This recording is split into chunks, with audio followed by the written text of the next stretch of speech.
Bonjour à toutes et à tous, bienvenue sur KTV Kwezi FM, le 106.9 pour un temps de parole, toujours en direct à la radio et à la télévision. Notre invité ce matin, notre premier invité n'est autre que Théophane Narianin, le patron du groupe IBS. Il est avec nous sur ce plateau. Monsieur Narianin, bonjour. Bonjour. On va parler d'octroi de mer. Forcément, on l'a vu ces derniers jours, vos prix augmentés de 30%. On connaît la raison. Effectivement, cet octroi de mer qui lui aussi a frappé votre activité, j'allais dire. En quoi, enfin, qu'est-ce qui a changé exactement? Sur quoi l'octroi de mer porte aujourd'hui? Alors d'abord, si vous permettez, Oui. à l'aube de cette nouvelle année, je tiens à... On a le droit, jusqu'au 1er février, on a le droit. Voilà, jusqu'au 1er février, à souhaiter tous mes vœux de bonheur, Ouais. de santé, Ouais. de prospérité à toute la population mahoraise, à vous-même, à vos familles, aux enfants et tout, en espérant, mon Dieu, quand bien même elle démarre sur les chapeaux de roue avec une flopée de mauvaises nouvelles, que cette année trouve un moment, un certain apaisement et que les uns et les autres puissent s'y retrouver. En tout cas, ce n'est pas facile, c'est même voire très difficile. Cette affaire d'octroi de mer est pour nous, d'un point de vue économique, une véritable catastrophe. Une véritable catastrophe parce que... Coupez le portable, Théophane. Oui, excusez-moi. Voilà. Sinon, vous pouvez répondre aussi en direct. Hein. Non, c'est le chef de l'octroi de mer qui vous appelle.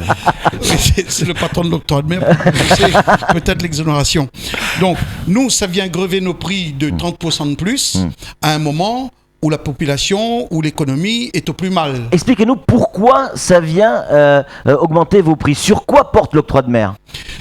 C'est de l'argent qu'on va restituer au bout de 90 jours. D'accord. Donc, c'est pour donner un coup de main au niveau de la fiscalité au département, dans le cadre de son évolution, dans le cadre de ses besoins. C'est comme une TVA en fait. Voilà, Mais c'est une TVA à 30%. C'est une fiscalité à 30%. Il s'appelle l'octroi de mer, il s'appelle la TVA, il peut avoir d'autres appellations.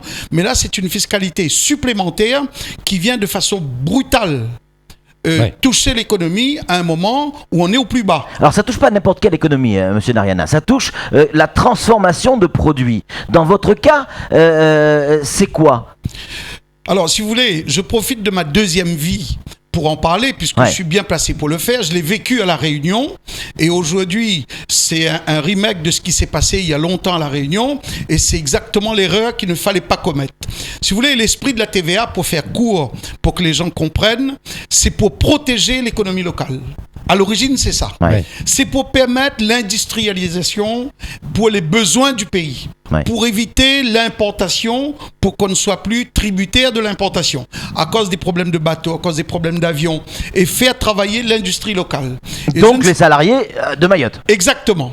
Donc, en tout cas, nous, c'est dans cette philosophie que nous avons investi, par exemple, dans une usine d'armature, on a mis 6 millions d'euros. Aujourd'hui, Mayotte peut se vanter d'être autonome en treillis soudé, en acier, etc. Puisque nous, on importe de la matière première et qu'on tréfile, qu'on soude, qu'on fabrique à Mayotte. Et dans cette société, il y a 38 emplois.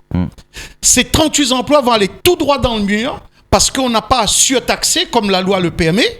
Ils auraient pu surtaxer l'entrée d'acier fini jusqu'à 90%. C'est pas ce qu'on a fait. On a taxé d'autres produits qui s'appellent les matériaux.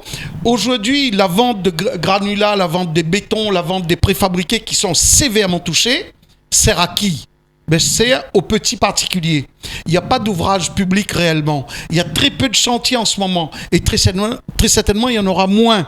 Donc aujourd'hui, l'économie vit en autarcie avec des clients, des gens de Mayotte qui investissent dans le toit de la maison, qui se refont une maison, des choses comme ça. Le gros du marché porte sur le particulier. Donc ces gens-là vont payer leur matière première. Allez, on va caricaturer un peu. Le parpaing, beaucoup plus cher, 30% plus cher. 30%. Donc ça va augmenter le coût de production pour le particulier de 30%.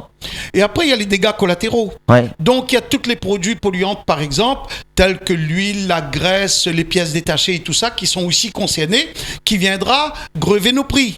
Donc, nous, les 30%, pour satisfaire aux 30%, nous-mêmes, on est obligé de pratiquer une petite augmentation. C'est ce qu'on a fait. IBS, le groupe, n'a pas augmenté depuis 2 ans. Du coup, on est obligé de mettre une petite augmentation parce que en dégâts collatéraux, il y a encore d'autres choses qui viennent se gréver dessus. Et nous, dans nos réflexions et dans nos calculs, vous prenez par exemple la problématique de la sécurité. Hier, on avait à discuter avec les cadres de la société d'une enveloppe de 22 000 € seulement pour la journée d'hier. Pourquoi ? Parce qu'il y a 6 malfrats qui sont venus fracturer un bâtiment et il fallait mettre la lumière, il fallait mettre des caméras, il fallait protéger parce qu'il y a les familles, il y a les gens, ça s'est passé la nuit. Mais c'est 6 personnes qui sont venues casser un magasin dont nous sommes les propriétaires des bâtiments. Donc, tous les jours, problème de sécurité à Mayotte, je pense qu'il y a des investissements très importants. Quand on voit ce que vous venez de montrer au niveau de l'assainissement, ce pays est sans dessus au niveau de la sécurité, tout peut nous tomber sur la tête. À un moment où on avait vraiment besoin du basique, de rien du tout pour faire rebondir, eh ben on plombe tous les produits qui permettent justement à l'évolution du pays. Théophane Lariana, du concret. Lors de certaines promotions, vous vendiez le parpaing à 1 €. Je me souviens très bien, il y avait de la pub dans différents médias. Aujourd'hui, le parpaing est à combien ? Vous vendez le parpaing à combien ? Ben écoutez, on va passer autour de 2 €. Oh. Parce qu'on est à 2,38 € ou je sais pas, ou 2,60 €. On va passer autour de 2 €. Ça va presque doubler. Parce qu'il y a des incidences sur toute la ligne. Aujourd'hui, on voit le haut de l'iceberg, on ne voit pas la dimension réelle. Mais comme on est plombé partout, et puis aujourd'hui, avec tout ce qu'on a programmé en termes de salaire, en termes de charges sociales, en termes de fiscalité et tout, se rajoute à ces 30%. Mais est-ce que c'est pas plus intéressant d'aller chercher la matière première pour faire ces parpaings ailleurs ? C'est-à-dire, pourquoi pas aller chercher le sable à Madagascar ? Ben écoutez, il y a un ensemble de produits qui risquent effectivement profiter à des pays voisins. On parle de granulat, on parle aussi de la préfabrication. Je pense aux produits préfabriqués. Aujourd'hui, quand les gens produisent de façon industrielle, la petite entreprise artisanale ne peut plus résister. Donc, on va importer par conteneur, j'en sais rien, ça peut être des poteaux électriques, par exemple, qu'on aurait pu imaginer faire ici, des accrotaires, des préfabriqués pour des ouvrages d'art. Au lieu de les fabriquer ici, ben on va les importer de métropole et on tue l'économie locale parce qu'on tue l'industrie. L'industrie, c'est vecteur d'emploi, c'est ce qui crée de la valeur ajoutée au travers de l'emploi et malheureusement, on a touché un point très sensible. Alors, on parlait des particuliers à l'instant, il y a un autre domaine, Théophane Lariana, c'est quoi ? C'est les entreprises qui ont passé un marché. Et là, il y a beaucoup de mails qui arrivent, qui posent la même question. Les entreprises qui ont passé des marchés en 2014, en 2015, une fois même avant, sur des tarifs 2014-2015. Aujourd'hui, 2016, ils doivent fabriquer, alors que le devis a été fait à l'époque où il n'y avait pas ces 30%. Qu'est-ce qui va se passer ? Vous êtes, vous, un entrepreneur, vous connaissez la construction. Qu'est-ce qui se passe dans ces cas de figure ? Vous savez, en période de crise, nous sommes un peu les souffres-douleurs. On accepte un peu de tout et de n'importe comment. Le terme « ferme et forfaitaire » prendra tout son sens là, dans les marchés. Parce que ça veut dire qu'on n'a plus le droit de réviser, on n'a plus le droit de rien faire.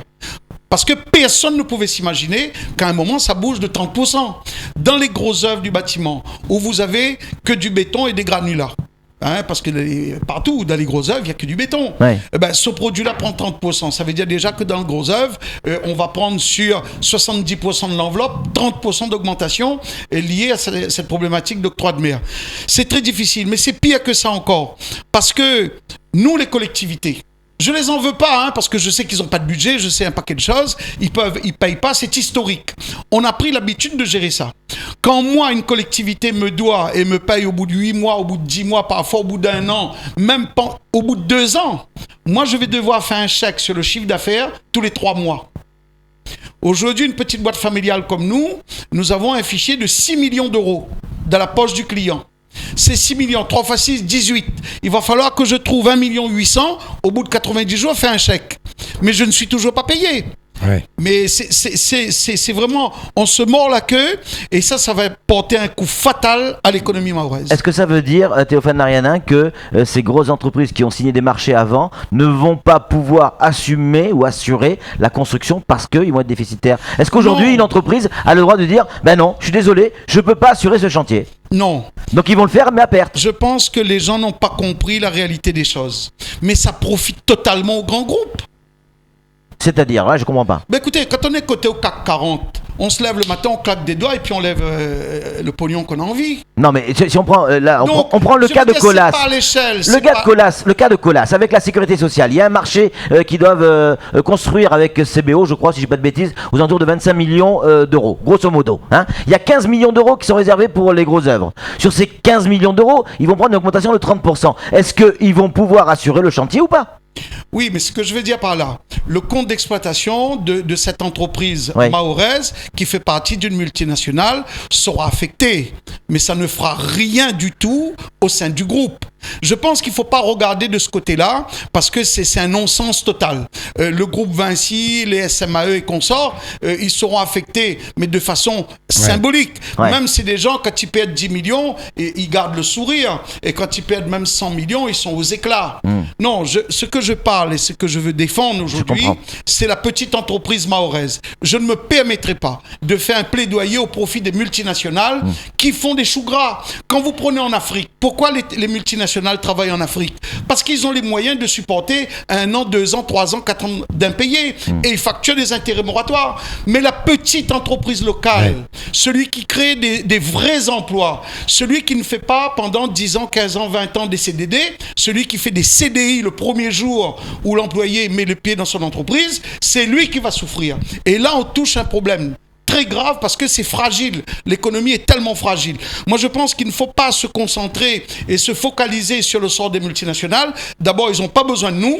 Et tout ce qu'ils peuvent dire, moi, personnellement, ça ne m'empêchera pas de dormir. Là où je suis inquiété, c'est pour la petite entreprise mahoraise qui va licencier à tour de bras, qui ne pourra pas payer son personnel. C'est ce qui va se passer pour les entreprises locales? Ben, Est-ce qu'on va vers une vague de licenciements? Inévitablement. Inévitablement. Celui qui a pris un chantier à 10 000 euros, il va se rendre compte que ça va lui coûter 13 000 euros. Qu'est-ce qu'il va faire? Il va abandonner le chantier. Et je ne pense pas qu'aujourd'hui, il y a une banque qui va jouer à la Mère Teresa pour venir recapitaliser l'entreprise. C'est la petite entreprise locale qui va payer les pots cassés. Ça ne peut pas être les grands groupes. Flo, une réaction rapidement. Ouais, justement, tout à l'heure, Patrick disait, donc les gens vont payer 30% plus cher. Moi, ma question elle est plus simple, c'est depuis que cette augmentation a eu lieu, est-ce que les gens payent 30% plus cher ou est-ce qu'ils achètent plus? Alors, je peux dire que d'ores et déjà, on peut le dire, on a une très grosse chute. Ouais. Nous, on a mis, je crois, en plus, c'est rétroactif. Hein. Nous, c'est à partir du 1er janvier. On s'est battu de toutes nos forces pour essayer de raisonner, pour dire, mais ne faites pas ça, ou sinon faites-le progressivement, gentiment dans le temps. Tout ça n'a pas prospéré aujourd'hui. Je crois qu'on a mis en place mardi. Et ben, tout de suite, sur le champ, hein, il y a des gens qui ont carrément fait demi-tour. Parce que le gars qui est venu pour prendre 100 euros de granulat, eh ben, il lui manque 30 euros. Parce que vous savez, souvent les transporteurs transportent pour des tierces personnes. Ils disent voilà, moi je veux tant de tonnes à tel prix égale tant, 100 euros. Donc du coup, ils payent 100 euros plus le transport quand il est livré. On ne paye pas le transport avant. Ouais. Donc c'est quand il vient livrer le camion qu'on lui donne son transport.